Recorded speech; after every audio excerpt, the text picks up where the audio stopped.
Hi everyone, my name is Danny Rogers and today I'm going to be talking about the progression from undergraduate study all the way to postgraduate study. Okay, so for this video I'm going to be talking about my experiences towards the back end of my undergraduate degree and why I chose to do a postgraduate degree and sort of that awkward middle stage between the two degrees, because it is a little bit awkward, and some of my thought processes as to my choices, where I've gone, and why I'm doing what I'm doing. So that's what this video is going to be about. So I've recently just completed my undergraduate degree, which was a Bachelor of Science in PE and Youth Sport Coaching. I got first class honours, very nice, very nice.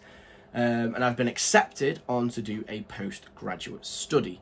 So this postgraduate study that I've chosen is a postgraduate certificate of education, doing secondary physical education. Nearly forgot it then. So secondary physical education, which is high school secondary PE teaching essentially. And we'll get on to some of the reasons why I chose that, because I've got a bit of an interesting story. Currently at the moment I'm in that sort of awkward in the middle stage of, you've just done your degree and you're sort of waiting for your next degree to happen, and it's like sitting here like waiting, like, come on September, let's go. But yeah, so one interesting thing about my sort of postgraduate choice is that originally I did choose to do a PGCE in primary physical education. Now, this sort of decision making of why I swapped is very specific to my course and what I want to do. So, long story short, in primary schools, there is not really a role anymore for a PE teacher, but there's obviously secondary PE teachers.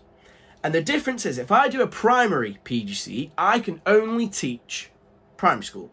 However, with a secondary PGCE, you can teach either secondary or primary. So, I obviously had the primary PGCE, I did the interview, all sorted. And then over time, obviously getting more experience, doing supply teaching, stuff like that, I realised, ooh, there's not really a role for a primary school PE teacher anymore. So, I've been clever.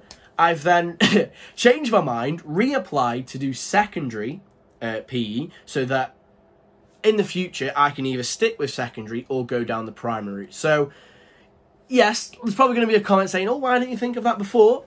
Don't get me wrong, I hear you out, but I don't think a lot. So, but I've made that decision now, and I'm hopefully going on to obviously postgraduate study, doing a PGCE in secondary physical education. I've got sent pre-course tasks, which I'm looking forward to do, looking forward to get going with.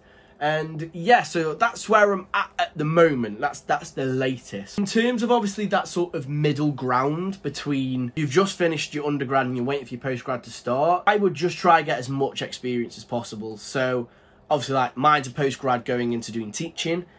Right now, every single week building up before that, I'm getting teaching experience and coaching experience, because I know that that's going to be really valuable to add. You might even need to take a gap year to get some of that experience, and that is completely fine, you know. Good things in life come to those that wait and are patient. There's no rush in this game of life. So I've already sort of discussed it, but how I chose what I was going to do was, obviously, I want to be a PE teacher, and doing this is the best option for me. But the place that I picked it is at Staffs. So I'm staying at Staffs. If you know me, you know I love this place. You know I absolutely rave about this place. I love it, I love it, I love it, I love it.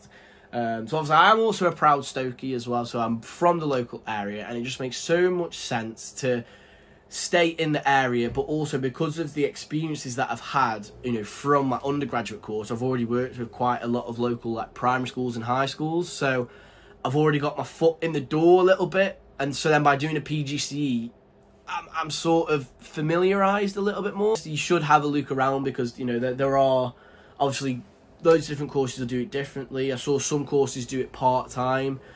Some courses, in fact, actually can offer a unqualified teacher's pay or something like that. So unqualified teacher's salary. It's something along those lines. Basically, you can get paid for it.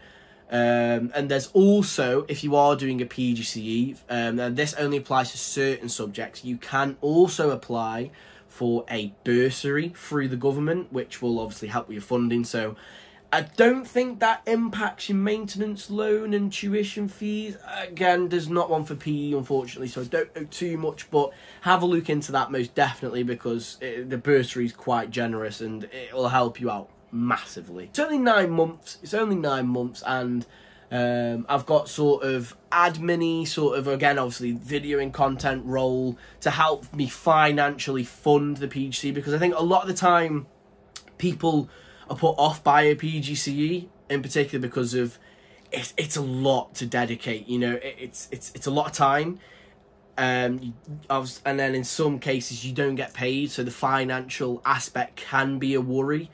So again, if you are in this sort of awkward phase of transitioning from undergrad to postgrad, have a look at any sort of admin jobs, content creation jobs, any jobs where you can do it from like a desk or at home, anything like that. Highly recommend, because you can just get home from your PGCE, do a couple of hours, bosh. Highly recommend that, because I spoke to a few people that have already done it before, and they'd work on the weekends, and you need them weekends to rest.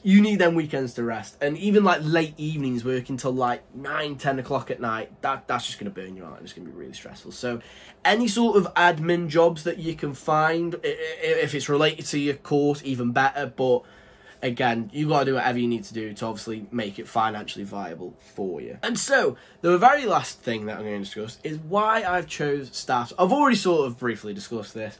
I love the place. I love Staffs. The lecturers from my undergraduate are brilliant. And the good thing is as well is the undergraduate and postgraduate courses for sport anyway get on quite well. And a few of the lecturers teach on their modules. I know that the person or the people that are teaching my secondary physical education course, I've worked with them very briefly before. So again, I've got my foot in the door already there, and I've got a good rapport with them, which again is really good. And it just made a lot of sense to me, because Staffs made me feel like more than just a student number. The lecturers in particular work so hard to make the student experience unique as possible. You know, they do realise that every student's journey and progress is different to the other, and that's been a massive factor as to why I've chosen to stay at Staffs, in particular for postgraduate study. And yeah, I'm really looking forward to it. So yeah, that's all from me in regards to progressing from undergraduate to postgraduate. If you are considering studying with us here at Staffs, you can search up Staffs Uni and go onto our website, and you can find out more information about any of our courses. Until next time, thank you.